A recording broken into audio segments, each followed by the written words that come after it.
English में सबसे पहले सेंटेंस क्रिएशन यानी सेंटेंस वाक्य निर्माण, इसको हिंदी में क्या बोलते हैं? वाक्य निर्माण।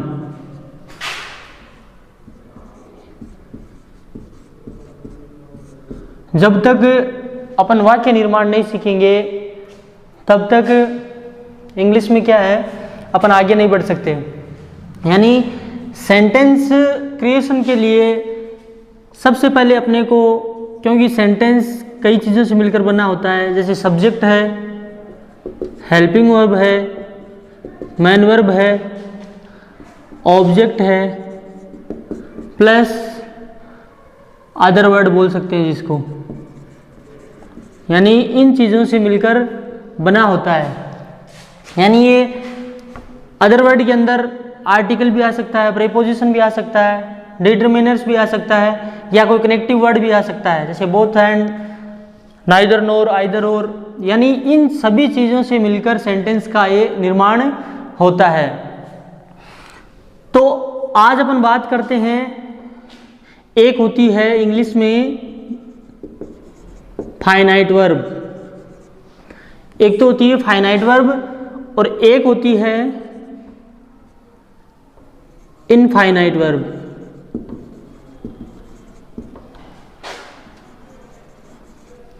इनफाइनाइट वर्ब इसका दूसरा नाम है नॉन फाइनाइट।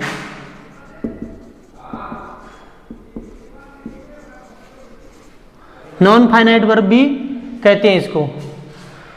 तो ये वर्ब क्या होती है, यानी सेंटेंस क्रिएशन में इन दोनों ही वर्ब्स का बहुत इंपॉर्टेंट रोल होता है। यानी इन दोनों को अगर अपन सीख गए, आप लोग अगर सीख गए तो सेंटेंस क्रिएशन में कोई मतलब किसी भी प्रकार की समस्या का सामना नहीं करना पड़ेगा आपको। अभी फाइनाइट वर्ब क्या होती है और इनफाइनाइट वर्ब क्या होती है, मैं इनके बारे में डिस्कस करता हूँ। अब जैसे अपन पहले बात करते हैं, क्योंकि आजकल इंग्लिश के अंदर हर चीज़ के अंदर इन दोनों ही चीज़ों का यूज़ होता है, और बच्चे क्या होते हैं, स्टूडेंट्स, मतलब क्लास में ये चीज़ बताई नहीं जाती है बच्चों को। अब होता क्या है इसमें, फाइनाइट वर्ब और इनफाइनाइट जो वर्ब होती है वो सेंटेंस क्रिएशन में बहुत इंपॉर्टेंट रोल अदा करती है। ये इनकी सहायता से अपन कितने बड़े से बड़े सेंटेंस का इंग्लिश में ट्रांसलेट कर सकते हैं अपन। यानी अगर अपने को फाइनाइट और इनफाइनाइट वर्ब का नॉलेज है, अपन जानते हैं कि इनफाइनाइट वर्ब क्या होती है और फाइनाइट वर्ब क्या होती है, इनकी क्या कंडीशन रहती है सेंटेंस के अंदर, तो इन चीज़ों को अप्लाई करके अपन सेंटेंस, कितना बड़े से बड़ा सेंटेंस अपन बना सकते हैं। क्योंकि कक्षा में, जब छोटी कक्षाओं से, जैसे 6th क्लास से या 5th क्लास से, जब टीचर टेंस बताता है बच्चों को, तो टीचर तो क्या है, 2-2, 3-3 वर्ड्स के सेंटेंस सिखाता है, जबकि आगे 9th, 10th, 11th, 12th के अंदर इन चीज़ों की बच्चों को सख्त आवश्यकता होती है। इन चीज़ों की सहायता से अपन बड़े से बड़े, और ये चीज़ अगर ये स्टूडेंट्स, आज का विद्यार्थी अगर ये सेंटेंस क्रिएशन सीख जाता है तो इंग्लिश में मतलब बहुत अच्छे नंबर प्राप्त कर सकता है एग्जाम के अंदर। तो सेंटेंस क्रिएशन का क्या फायदा होता है, सेंटेंस क्रिएशन का, जैसे आजकल बच्चों को स्किल राइटिंग बहुत ज़्यादा नंबरों की आती है। यानी स्किल राइटिंग जो टॉपिक होता है, स्किल राइटिंग का मीनिंग क्या होता है कि बच्चे की स्किलिंग क्या है, यानी कुशल कितना का है बच्चा, यानी अपने मन से कितना लिख सकता है। और मन से बच्चा तभी लिख पाएगा जब बच्चे की डिक्शनरी स्ट्रॉन्ग होगी, और ये फाइनाइट और इनफाइनाइट वर्ब का, अगर उसको नॉन फाइनाइट वर्ब का बच्चे को नॉलेज होगा, तभी स्किल राइटिंग के अंदर बच्चा, कोई भी स्टूडेंट हो, चाहे XYZ किसी भी कक्षा का हो, 9th, 10th, 11th, 12th जो भी है, या ऊपर कॉलेज का भी स्टूडेंट हो चाहे, तो वो मतलब अगर ये चीज़ उसको क्लियर है, सेंटेंस क्रिएशन उसके माइंड में क्लियर है, तो वह बच्चा स्किल राइटिंग आराम से, आसानी से कर सकता है, और अच्छे नंबर, एक इफेक्टिव स्किल राइटिंग का निर्माण कर सकता है। वो चाहे कोई भी चीज़ हो, चाहे एसे राइटिंग हो, चाहे लेटर हो, चाहे आर्गुमेंट हो, चाहे इन्विटेशन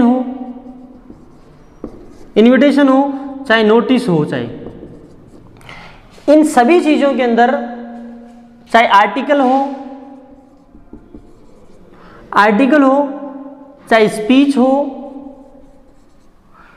कुछ भी चीज हो, चाहे ये टॉपिक तो है ही है। इसके अलावा जो बुक के जो क्वेश्चन आंसर आते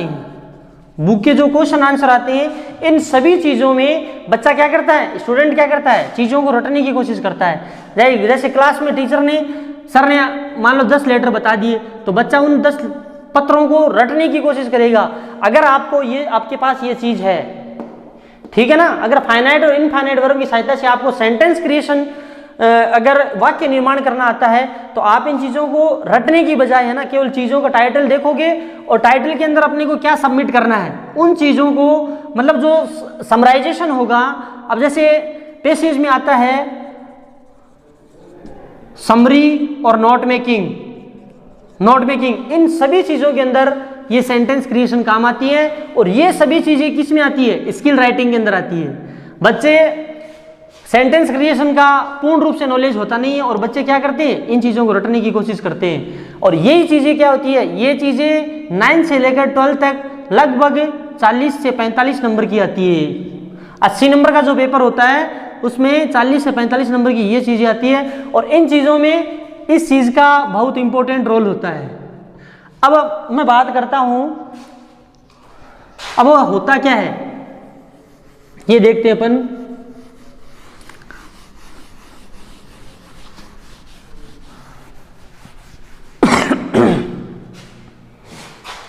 जो हेडिंग डालते हैं अपन फाइनाइट वर्ब की, फिनिट वर्ब भी बोलते हैं इसको।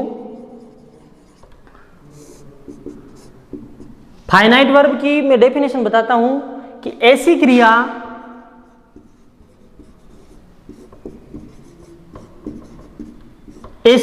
जो वाक्य के टेंस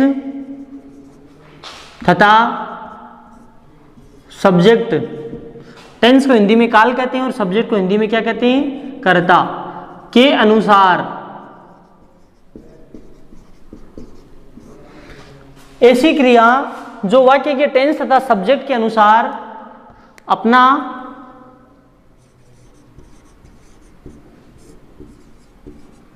वर्ड क्लियर है, अपना रूप परिवर्तित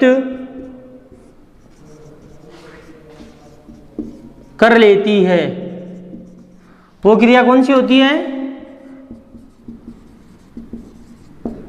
फाइनाइट वर्ब कहलाती है। ऐसी वर्ब को अपन क्या कहते हैं, फाइनाइट वर्ब कहते हैं।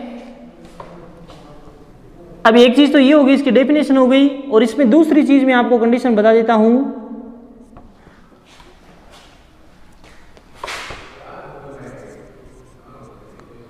इसका वाक्य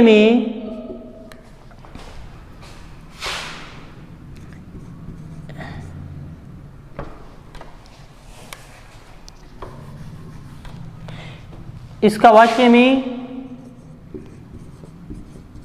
केवल एक ही बार प्रयोग होता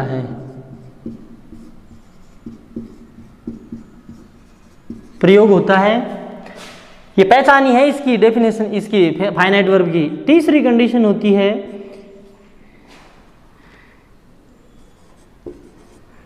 यह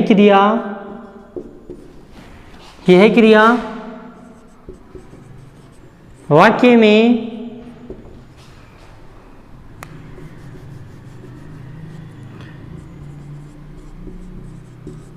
हिंदी वाक्य में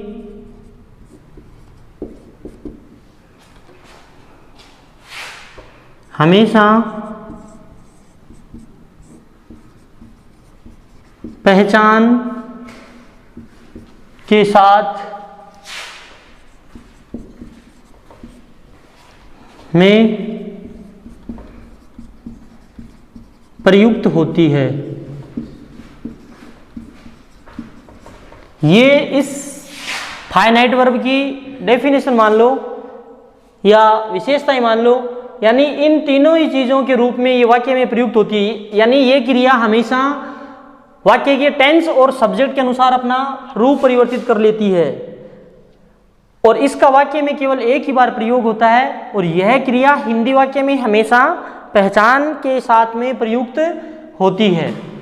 अब जैसे एग्जाम्पल में बताऊं, मैं आपको छोटा सा एग्जाम्पल देखते हैं अपन।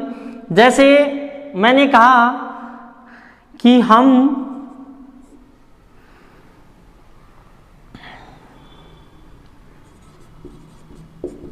यहां, छोटा सा सेंटेंस है, क्रिकेट खेलते हैं, हम यहां क्रिकेट खेलते हैं, ठीक है, एक वाक्य ये है। और एक दूसरा सेंटेंस है, हमने यहां क्रिकेट खेला। अब ये दो वाक्य हैं, इसके अंदर अपन देखते हैं तो पहचान के साथ में, पहचान का मीनिंग क्या होता है कि अपन टेंस का पता करते हैं कि इस वाक्य में टेंस कौन सा है। तो ये देखो ता है, ती आ रहा है, यहां इसमें खेला ये आ रहा है, तो इन दोनों ही चीजों को देखकर अपन टेंस का पता करते हैं, टेंस फाइंड आउट करते हैं वाक्य में कि कौन सा टेंस यूज होगा इसमें। अब ये प्रेजेंट का है और ये पास्ट का है। तो अब देखो हम यहां क्रिकेट खेलते हैं, तो क्या इसका क्या हो जाएगा, we play cricket hair.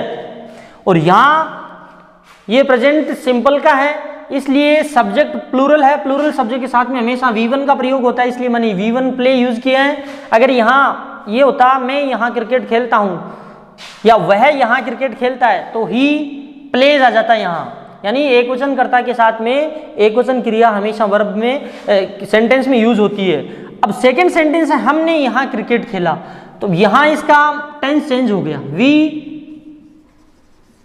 Played cricket hair. अब देखो यहां टेंस चेंज करते ही प्ले से क्या हो गई, प्लेड हो गई, ये V1 है यहां और ये कौन सी वर्ब हो गई, V2 हो गई। यानी तो ये जो क्रिया है, ये जो क्रिया है, इस क्रिया को अपन क्या कहते हैं, फाइनाइट वर्ब कहते हैं। ये क्रिया हमेशा फाइनाइट होती है, ये क्रिया हमेशा क्या है, टेंस के अनुसार बदल जाती है और सब्जेक्ट के अनुसार भी बदलती है। जैसे मैं यहाँ वी की जगह अगर ही कर दूं तो यहाँ ही प्लेज हो जाता, यहाँ क्या हो जाएगा, ही प्लेज हो जाएगा। अब जैसे ये तो सिंगल केवल एक ही वर्ब का सेंटेंस था। जैसे एक बड़ा वाक्य डालता हूं मैं कि हम, या मैं लिख देता हूं, विद्यार्थी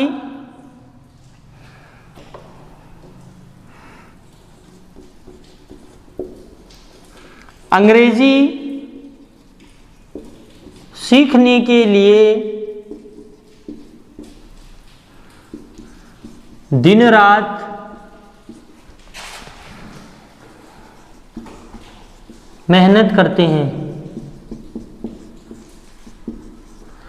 अब देखो यहां सीखना, ये हमेशा देखो जब हिंदी के सेंटेंस में अगर क्रिया को पहचानना है तो क्रिया के अंत में हमेशा ना शब्द आता है। क्या आता है, ना शब्द आता है। खेलना, पीना, उठना, बैठना, सोना, नाचना, इन सब के अंदर क्या आएगा, लास्ट में ना मिलेगा आपको। तो अब ये देखो यहाँ सीखना और ये मेहनत करना, ये मेहनत करते हैं, मूल शब्द क्या है, मेहनत करना।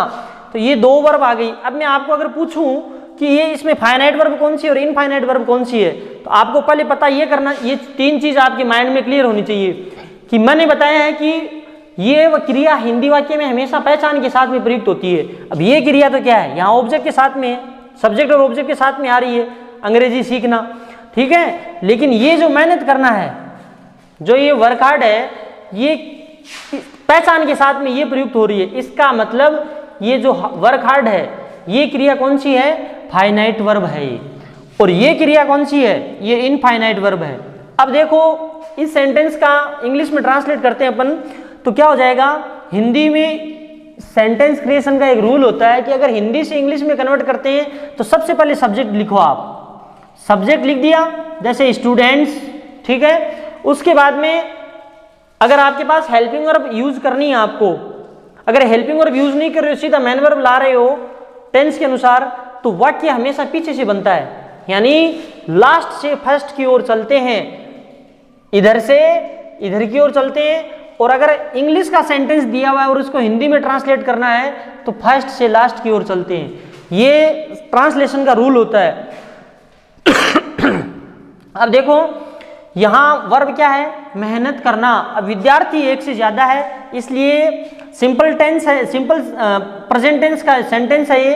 तो इसमें ये साधारण वाक्य है। साधारण वाक्य में एक वचन कर्ता के साथ में क्रिया में एस या एस लगाते हैं और बहुवचन कर्ता के साथ में V1 का प्रयोग करते हैं, क्योंकि जब क्रिया में एस या ईएस लग जाता है तो वो क्रिया हमेशा कौन सी होती है, सिंगुलर वर्ब होती है। यानी जिसको हिंदी में क्या कहते हैं अपन, एक वचन क्रिया कहते हैं। यानी सिंगुलर का जो पहला शब्द होता है एस, तो ये ध्यान में रखना, ये ट्रिक है ये कि अगर किसी भी क्रिया के अंत में एस या ईएस है तो इसका मतलब वो क्रिया कौन सी है, सिंगुलर। और सिंगुलर क्रिया हमेशा एक वचन कर्ता के साथ में यूज होती है। एक वचन, अब बच्चों के सामने समस्या आती है, एक वचन और बहुवचन का नॉलेज नहीं होता है, तो एक वचन कर्ता कौन से होते हैं, जैसे ही, सी, इट, नेम, किसी व्यक्ति का, स्थान का या वस्तु का नाम होता है। ही, सी, इट, नेम ये सिंगुलर में आते हैं और प्लूरल के अंदर क्या होते हैं, आई, वी, यू और दे, ये चार वर्ड प्लूरल के अंदर आते हैं। ठीक है, तो अब यहां देखो, अब मेहनत करना को क्या कहते हैं। अब आप लोग कहोगे कि सर मेहनत करना को हार्ड वर्क कहते हैं। हार्ड वर्क, एक मीनिंग ये होता है वर्क हार्ड। तो अब देखो बेटा ध्यान रखना, हार्ड वर्क और वर्क हार्ड के अंदर क्या अंतर है, इन दोनों में मैं बता देता हूं क्या डिफरेंस होता है। जब मैन वर्ब के अंदर यूज करना है अपने को, इन दोनों का मीनिंग होता है कठिन मेहनत करना, कठिन मेहनत। ये वर्ब इसका हिंदी अर्थ होता है, अगर क्रिया के अंदर यूज हो रहा है तब तो वर्क हार्ड आएगा। ठीक है, और अगर ऑब्जेक्ट के अंदर जा रहा है तब ये हार्ड वर्क यूज होगा। पूछो क्यों, ये इसलिए होता है क्योंकि अगर यहां तो अपन प्रेजेंट सिंपल का ही है, अगर ये पास्ट सिंपल का सेंटेंस होता, इसमें अगर V2 लगाने की आवश्यकता होती अपने को, अगर V2 की नीड होती तब यहां इसमें अपन हार्डेड वर्क नहीं हो सकता है, ये क्या होता, वर्कड हार्ड होता। क्या होता, वर्क हार्ड होता है, हार्डेड वर्क नहीं होता है, हार्डेड वर्क गलत होता है और ये वर्कड हार्ड होता। इसलिए जब भी क्रिया में अगर यूज करना है अपने को कठिन मेहनत को तो वर्क हार्ड होगा, और अगर ऑब्जेक्ट में यूज कर रहे हैं अपन, लास्ट में यूज कर रहे हैं सेंटेंस के अंत में, तब यहां हार्ड वर्क का यूज होता। अब यहां देखो ये मैन वर्ब में काम आएगा, इसलिए अपन क्या यूज करेंगे, स्टूडेंट वर्क हार्ड। अब पीछे से चलो, मेहनत करने का लिख दिया, और दिन रात को क्या कहते हैं, डे नाइट बोल दो। Students work hard day night. अब देखो यहां सीखने, ये वर्ब आ गई। हमेशा ध्यान रखना, जब मुख्य क्रिया के अलावा वाक्य में जितनी भी दूसरी क्रिया आती है, इस क्रिया के अलावा जितनी भी वर्ब आती है, उनसे पहले हमेशा वाक्य में क्या लगाना है, टू लगाना है। और टू के साथ में एक चीज ध्यान रखना, टू के साथ में हमेशा वर्ब की फर्स्ट फॉर्म का यूज होता है, और ये 2 + V1 का अगर रूप है तो इसको अपन क्या कहेंगे, इनफाइनाइट वर्ब कहेंगे। तो अब यहां सीखना को क्या कहते हैं, लर्न। तो टू लर्न क्या सीखना, इंग्लिश। तो ये सेंटेंस ऐसे ट्रांसलेट हो गया, students work hard day night to learn English. अब देखो ये वर्क हार्ड है, ये तो फाइनाइट वर्ब हो गई, ये फाइनाइट वर्ब हो गई, और ये जो 2 + V1 है ये क्या हो गया, ये हो गई इनफाइनाइट वर्ब। अब ये तो इसकी फाइनाइट वर्ब की बात थी, अब बात करते हैं अपन इनफाइनाइट की, और उसके बाद में आपको ओके। अब सेकंड नंबर पे अपन बात करते हैं, सेकंड फाइनाइट वर्ब की तो बात कर ली, अब दूसरी बात करते हैं इनफाइनाइट वर्ब की। अब देखो इनफाइनाइट वर्ब क्या होती है और इसकी क्या कंडीशन होती है वाक्य में यूज होने के लिए। ऐसी वर्ब या ऐसी क्रिया जिस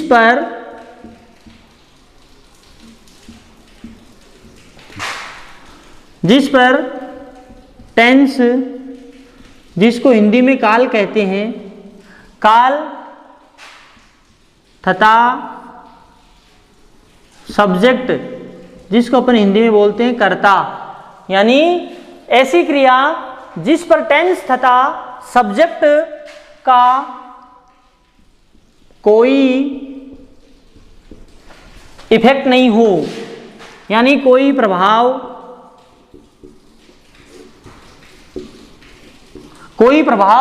नहीं हो,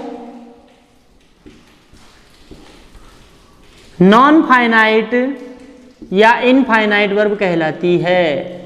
नॉन फाइनाइट वर्ब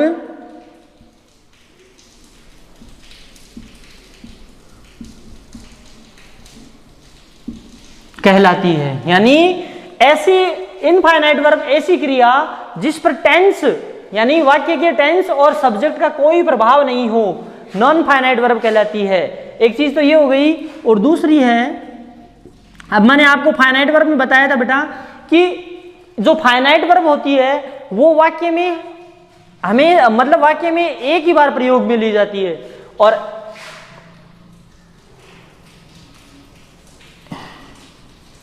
यह क्रिया वाक्य में एक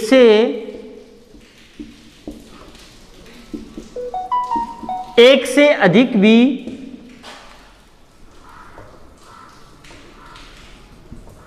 प्रयुक्त हो सकती है, यानी ये इनफाइनाइट वर्ब की मेन विशेषता होती है। ठीक है, और तीसरी कंडीशन है, यह क्रिया वाक्य में हमेशा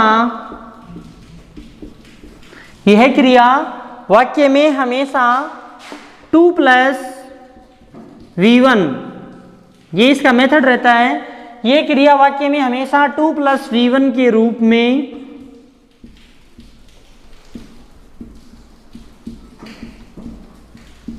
प्रयुक्त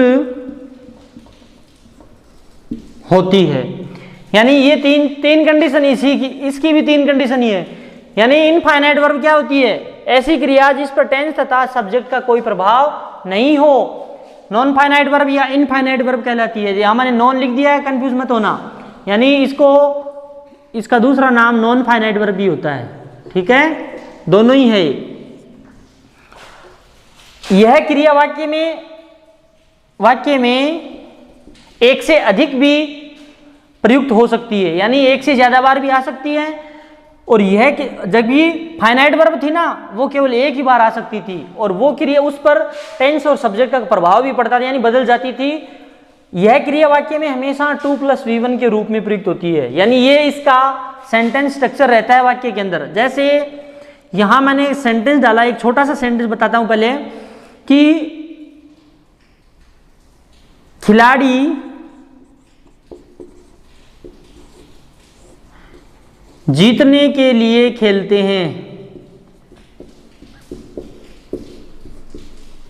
जीतने के लिए खेलते हैं। एक दूसरा सेंटेंस है, खिलाड़ी जीतने के लिए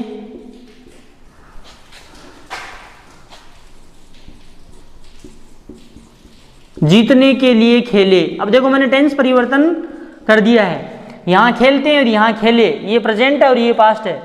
अब इस सेंटेंस को अगर अपन क्रिएट करते हैं, ट्रांसलेट करते हैं, तो क्या हो जाएगा? प्लेयर्स अब यहां प्लेयर्स बहुवचन है, प्लूरल में है, इसलिए प्ले आएगा, प्लेयर्स प्ले। अब देखो ये जीतना, ये खेलना, ये 2 वर्ब है, तो पहचान के साथ में ये क्रिया, इसका मतलब ये तो फाइनाइट वर्ब है, और ये क्या है? इनफाइनाइट वर्ब है। यानी इस क्रिया के अलावा जितनी भी क्रियाएं आती है वो सब की सब इनफाइनाइट वर्ब होती है। ये भी इनफाइनाइट वर्ब है, ये भी इनफाइनाइट वर्ब है, और ये क्या है? खेले, फाइनाइट वर्ब है। तो अब इस क्रिया को मैंने आपको बताया कि 2 + V1 के रूप में लिखते हैं, तो ये क्या हो जाएगा? प्लेयर्स प्ले टू विन, इसका ये सेंटेंस हुआ। और इसका क्या होगा? इसका प्लेयर्स, अब यहां ये खेले पास्ट टेंस है, इसका मतलब V2 आएगी, सिंपल पास्ट का सिंपल सेंटेंस है, तो प्लेयर्स प्लेड टू विन, अब देखो अंतर, देखो यहीं से समझ में आ गया होगा आपको। यहां तो मैंने प्ले किया है, यहां प्लेड किया है। तो मैंने आपको फाइनाइट वर्ब में लिखाया था कि फाइनाइट वर्ब पर टेंस और सब्जेक्ट के अनुसार वो अपना रूप बदल लेती है। तो यहां देखो, यहां मैंने प्रेजेंट सिंपल टेंस यूज किया है, इसका मतलब प्ले आया है, और यहां सिंपल पास्ट यूज कर दिया तो प्ले से क्या हो गया, प्लेड हो गया। इसका मतलब ये बदल गई, इस पर प्रभाव पड़ गया। और ये क्रिया वाक्य में क्या है, एक ही बार यूज होती है। ये क्रिया हमेशा वाक्य में एक ही बार आती है और हमेशा पहचान के साथ में होती है। ये फाइनाइट वर्ब की कंडीशन है। तो पहचान के साथ में खेलते हैं, ता है, ती है, इसी से अपने को पता लगा कि इसमें कौन सा टेंस है। अब बात करते हैं इनफाइनाइट। अब देखो ये दोनों वर्ब क्या है, इनफाइनाइट है। अब देखो मैंने इसमें प्रेजेंट सिंपल में भी, प्रेजेंट सिंपल टेंस में भी टू विन थी, यानी 2 + V1 के रूप में थी। और यहां पास सिंपल में भी क्या है, यही वर्ब सेम की सेम वही वर्ब 2 + V1 के रूप में, यानी इस पर टेंस और सब्जेक्ट का कोई प्रभाव नहीं पड़ा। यही चीज मैं सिखाना चाह रहा हूं आपको कि ये जो क्रिया होती है इनफाइनाइट वर्ब, इस पर किसी का भी कोई प्रभाव नहीं पड़ता है, यानी ये वाक्य की प्रकृति का कोई इफेक्ट नहीं पड़ता है। ये क्रिया हमेशा 2 + V1 के रूप में होती है। अब देखो इससे अपन बड़े सेंटेंस देखते हैं। ये सेंटेंस तो आपने अभी तक सीख भी लिए होंगे। अब देखो अपन प्रैक्टिस करते हैं। ये तो इनकी मतलब बेसिक इंफॉर्मेशन थी कि नॉन फाइनाइट वर्ब क्या होती है, फाइनाइट वर्ब क्या होती है, वाक्य में क्या कंडीशन होती है। अब सेंटेंस देखते हैं अपन कि एक से अधिक बार इनका उपयोग कैसे किया जाता है। जैसे हम अपने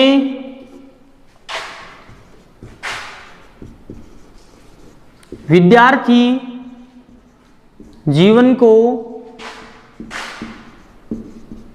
सफल बनाने तथा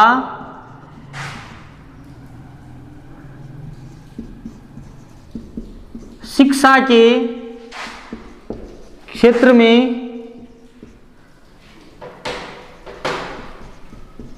आगे बढ़ने के लिए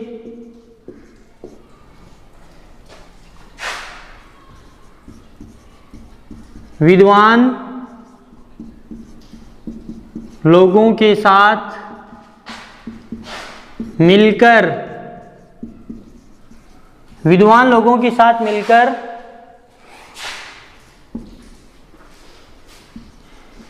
गंभीर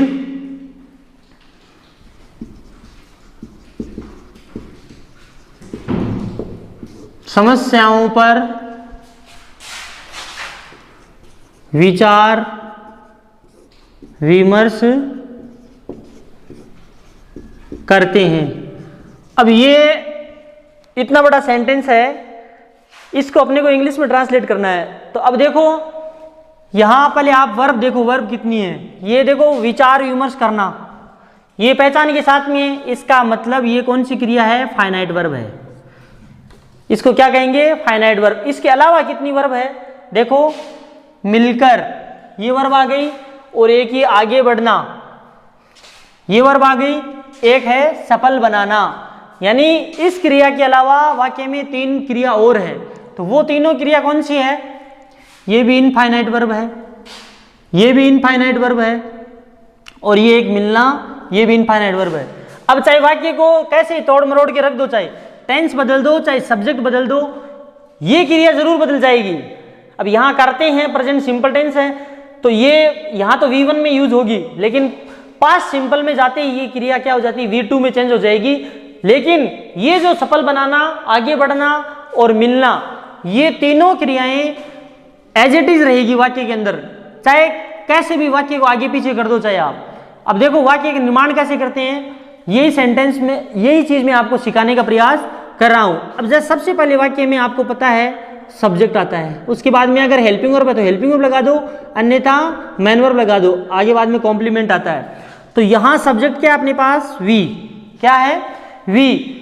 अब ये प्रेजेंट सिंपल का है, इसका मतलब हेल्पिंग वर्ब तो आएगी नहीं इसमें, ये सीधी डायरेक्ट मैन वर्ब आएगी, क्योंकि टेंसों के अंदर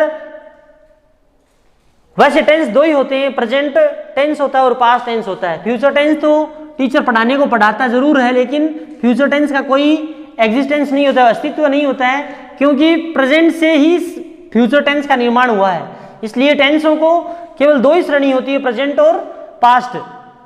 अब इन दोनों टेंसों के अंदर प्रेजेंट सिंपल और पास्ट सिंपल, यही दो टेंस है जिनके अंदर प्रेजेंट सिंपल के सिंपल सेंटेंस में और पास्ट सिंपल के सिंपल सेंटेंस में हम हेल्पिंग वर्ब का यूज न करके सीधा मुख्य क्रिया का यूज करते हैं। अब यहां मुख्य क्रिया आएगी। अब ये देखो विचार विमर्श करना को सबसे पहले इंग्लिश में क्या कहते हैं? डिस्कस कहते हैं। तो वी डिस्कस, ठीक है। अभी मैंने आपको थोड़ी देर पहले बताया था कि हिंदी से अगर इंग्लिश में कन्वर्ट करते हैं तो लास्ट से फर्स्ट की ओर बढ़ता है वाक्य, और इंग्लिश से हिंदी में करते हैं तो फर्स्ट से लास्ट की ओर बनता है। अब पीछे से शुरुआत कर ली है मैंने, वी डिस्कस। अब देखो पीछे से बनाते जाओ। पर को इंग्लिश में क्या कहते हैं? पर के लिए ऑन का यूज होता है, वी डिस्कस ऑन। अब देखो गंभीर समस्याओं तो क्या कहेंगे? We discuss on serious problems. अब देखो वर्ब आ गई है। इससे पहले मैंने आपको बताया था कि इनफाइनाइट वर्ब हमेशा वाक्य में 2 + V1 के रूप में प्रयुक्त होती है। तो ये ध्यान रखना, ये यहां 2 आएगा। और मिलना को क्या कहते हैं? मिलकर। अब आप कहोगे सर यहां तो ना है ही नहीं, आपने बताया था क्रिया के अंत में ना आता है, लेकिन बेटा ये चीज ध्यान में रखना, इसका मूल शब्द क्या है? मिलकर को मूल शब्द क्या होता है? मिलना, ठीक है। तो यहां मीट आ जाएगा, MEET, टू मीट। अब देखो यहां वापस पीछे से शुरुआत करो, के साथ को इंग्लिश में बोलते हैं with. We discuss on serious problems to meet with, विद्वान लोगों के साथ। विद्वान लोगों को क्या कहते हैं? ज्ञानी पुरुष बोल दो या विद्वान लोग बोल दो, एक ही बात है। तो बोल देंगे अपन लर्नेड पर्सन्स। पीपल की ज्यादा बेटर है, पर्सन्स यूज किया करो। Learned with learned persons. अब देखो वापस वर्ब आ गई है, आगे बढ़ना, ठीक है। तो 2 लगाओ और V1 यूज करो। तो आगे बढ़ना को इंग्लिश में बोलते हैं मूव। क्या बोलते हैं? मूव। Persons to move. अब देखो मे को इंग्लिश में बोलते हैं इन, पर को बोलते हैं ऑन। शिक्षा के क्षेत्र में in the field of education, in the education field बोल दो या फील्ड ऑफ एजुकेशन बोल दो, एक ही बात है। In the field of education, ठीक है। अब देखो तथा, तो तथा को एंड बोलते हैं, ये कनेक्टिव है, दो सेंटेंस को जोड़ने का काम कर रहा है। एंड। अब देखो वर्ब आ गई वापस, यानी सफल बनाना। अब आप कहोगे कि सफलता को तो सक्सेस कहते हैं। Success is not a verb, success verb नहीं होती है।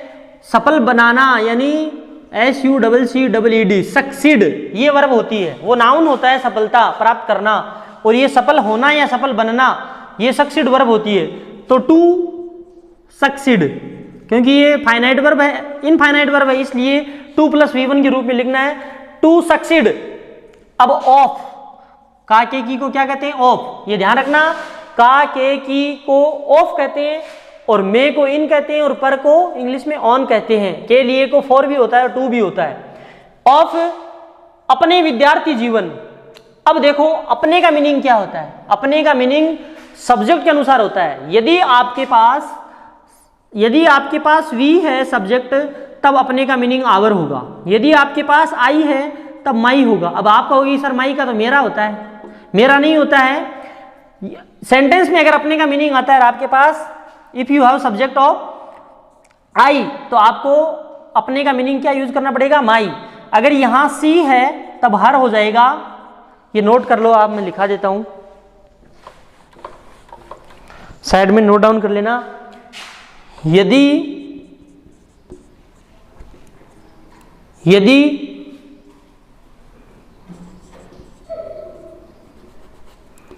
वाक्य में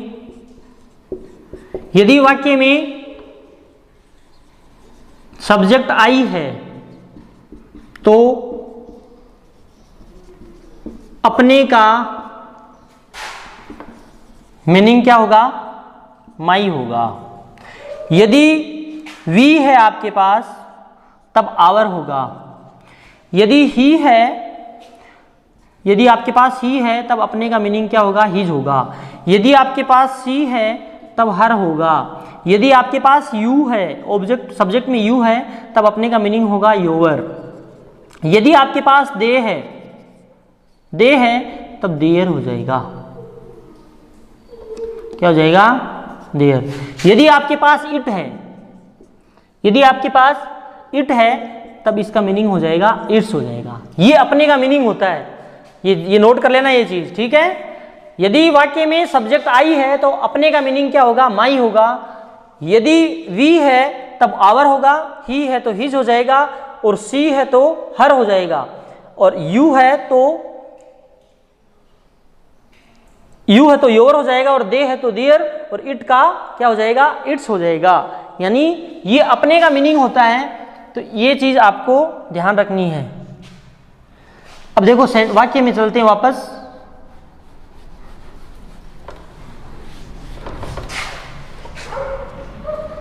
अब सक्सीड ऑफ, अब यहां वी है अपने पास, तब क्या हो जाएगा, आवर हो जाएगा। सक्सीड ऑफ आवर, अपने विद्यार्थी जीवन, तो our of our student life. ये देखो सेंटेंस बन गया। अब देखो हिंदी में तो 2.5 लाइन का सेंटेंस था और इसमें 1.5 लाइन में ही कंप्लीट हो गए। तो इंग्लिश में क्या होता है, हिंदी का वाक्य बड़ा होता है तो इंग्लिश में वाक्य की स्ट्रक्चर होती है ना, वो छोटी हो जाती है, संक्षिप्त हो जाती है। अब इस वाक्य में मैं आपको फिर से वापस एक्सप्लेन करके बता देता हूं कि सब्जेक्ट लगा दिया, फिर ये डिस्कस लगा दी, ये तो फाइनाइट वर्ब है।